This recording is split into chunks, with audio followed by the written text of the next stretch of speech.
అందరికీ నమస్కారము.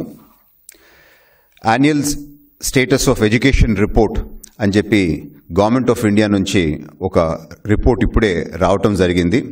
ఎడ్యుకేషన్ మీద, స్కూల్స్ మీద భారతదేశంలో ఉండే అన్ని రాష్ట్రాలపైన ఈ సర్వే రిపోర్ట్ ఇప్పుడే అనౌన్స్ చేయటం జరిగింది. గతంలో ఉన్న వైసీపీ ప్రభుత్వము మేము చేసిన గొప్ప పనులు ఏంది అని చెప్పి వాళ్ళు పొగుడుకునే దాంతో స్కూల్ వ్యవస్థ, స్కూల్స్ చాలా బాగా చేసాము అని చెప్పి వాళ్ళు ఎప్పుడు చూసినా అది ఒక పెద్ద అచీవ్మెంట్ రకంగా, ఒక మంచి ప్రోగ్రాం మేము చేసినామనే విధంగా మాట్లాడుకుంటుండేవాళ్ళు. అవన్నీ కేవలము మాటలే, కానీ వాస్తవంగా విద్యారంగాన్ని నిర్వీర్యం చేశారు, పూర్తిగా దెబ్బతీశారు, పిల్లల భవిష్యత్తుతో ఆడుకున్నారు అని చెప్పి ఈ రిపోర్ట్, కేంద్ర ప్రభుత్వం నుంచి వచ్చిన రిపోర్ట్ బట్టి మనకు అర్థమవుతా ఉంది. ఈ రిపోర్ట్లో ఉన్న కొన్ని ఇంపార్టెంట్ అంశాలు ఈరోజు ప్రజల దృష్టికి తేవాలనుకుంటున్నాము. దాన్ని బట్టి అర్థమవుద్ది ఏ విధంగా వైసీపీ ప్రభుత్వము పిల్లల జీవితంతో ఈ రాష్ట్రంలో గత 5 సంవత్సరాల్లో ఆడుకున్నారో మనకు అర్థమవుతా ఉంది. ఇంటర్మీడియట్ మీరు చూస్తే 2019లో 72% పాస్ అయితే 2023 వచ్చేతలకే కేవలము 61% పాస్ అయినారు. అంటే ఎంత పడిపోయిందో పాస్ రేటు ఇంటర్మీడియట్లో మనం చూడొచ్చు.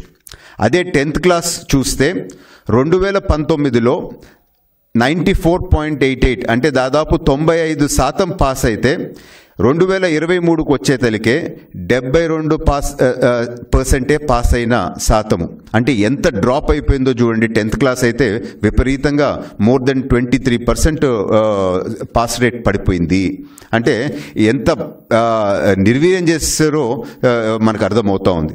తర్వాత బుక్ రీడింగ్ క్లాస్ 3 స్టూడెంట్స్ మీరు చూస్తే 2022లో 16% ఉంటే అది 2024 వచ్చేతలికే 23.4% బుక్ రీడింగ్ చేయలేని పరిస్థితిలో పిల్లలు ఉండేరు అని చెప్పి అర్థమవుతా ఉంది.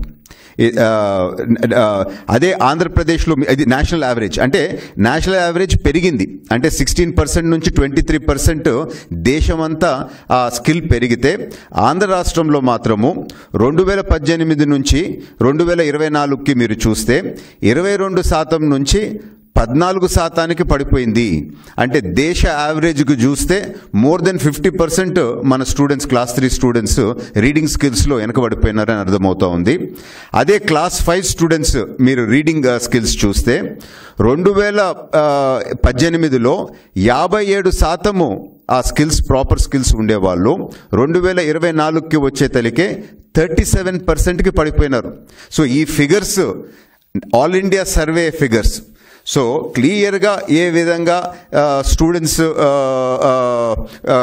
చదువుకోలేక ఏ విధంగా ఆ రంగంలో వెనకబడిపోయినారో మనకు అర్థమవుతా ఉంది.